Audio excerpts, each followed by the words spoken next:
everyone, and thank you for tuning in to this Tuesday edition of Reporter's Notebook. Every Tuesday, Emily and I sit down. Oops, already gave away our guest for today. Emily and I sit down to talk about our podcast, and today's podcast was specifically about North Carolina politics.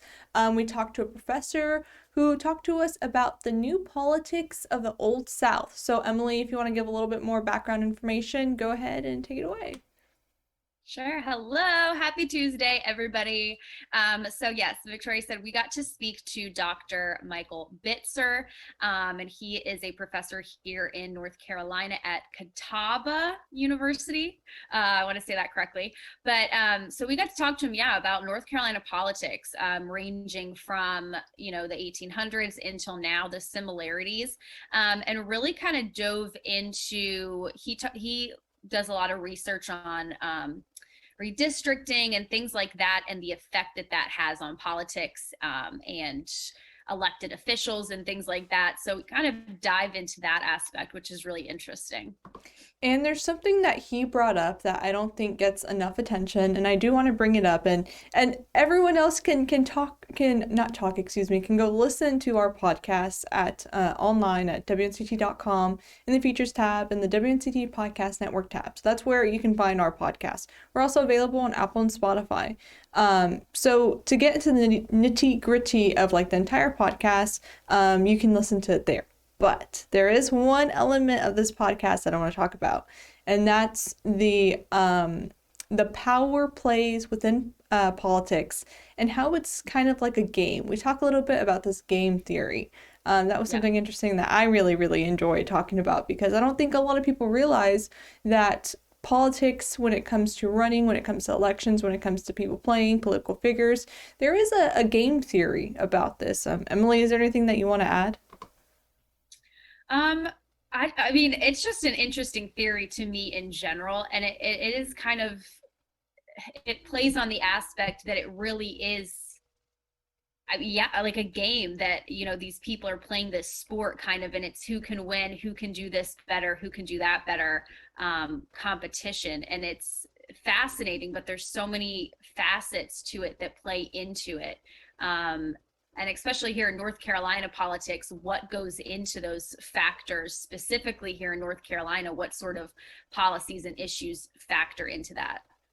Exactly. And I love that title, The New Politics of the Old South. That was a book that he, or a chapter that he wrote in a book about, the political history in North Carolina.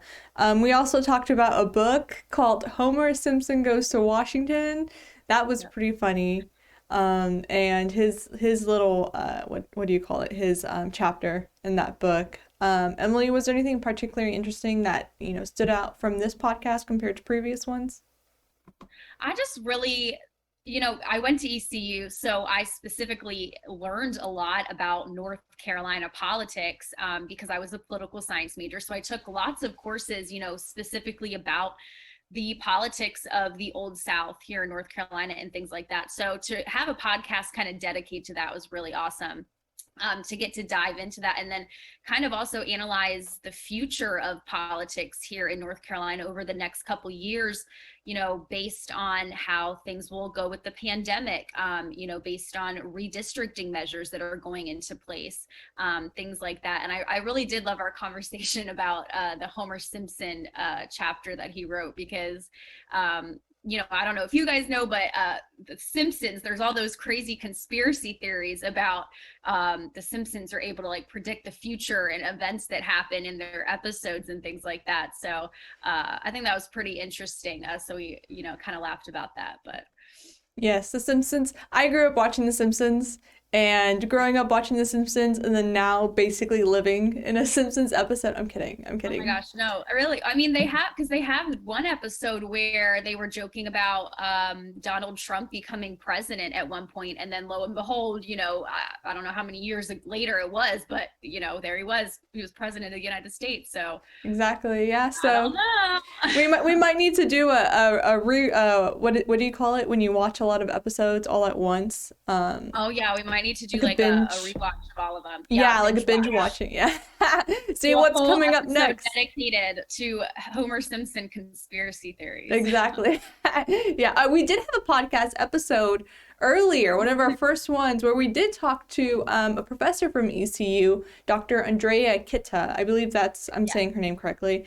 And that was a wonderful episode. And we talked about Ah, conspiracy theories and how they get started. So if maybe it's something we gotta look back at we might again have in to the future. revisit. Yeah, exactly. Okay, so before you leave, favorite conspiracy theory. No, I'm kidding. I'm not past that. So before you leave, how was your weekend? Because it's only Tuesday, Yes. and it was a beautiful weekend. How was your Easter? What did you do? Catch us up on a few of your weekend activities. Yes. So it was, oh my gosh, the most beautiful weekend. Today is even more gorgeous. I was so just being outside was like the best thing this weekend. So yeah, I was planning to originally go home, spend Easter with my immediate family, but the drive and the timing just ended up not working out, unfortunately for that. So I did get to spend Easter with my boyfriend and his family who live here in North Carolina. So, we had a great big like potluck meal and just spent some time with family, and kids had the Easter egg hunt. So yeah, it was just nice being outdoors and spending time with some people, socially distanced, of course, but just spending time with some people and some beautiful weather was awesome. And I was really looking forward to this weekend possibly being a beach weekend because it's super, super warm. I looked at the weather. No, it's Oh no, raining. I need to take a closer look. I need to take a you got closer my look. hopes up. Yeah, because I'm ready to go to the beach and just like have like a nice weekend where you can just enjoy the warm water. I know that North Carolina, because I'm from San Diego, or before here I lived in San Yeah. Diego, and the water was cold. Like you couldn't swim in it. So hopefully, I know North Carolina water is warmer. When I was here in August, when I Yeah, first got it'll here, take a while for that though. It's it it's will. definitely not gonna be warm anytime soon. Yeah. Okay. Well, It's a good time to break my Kindle out though. Go read some books on the beach. So yeah, read some books. We can explore some book ideas. Anyone, please yeah. send us book recommendations, especially Yes, for us please. political junkies. Any political Yes. recommendations is perfect.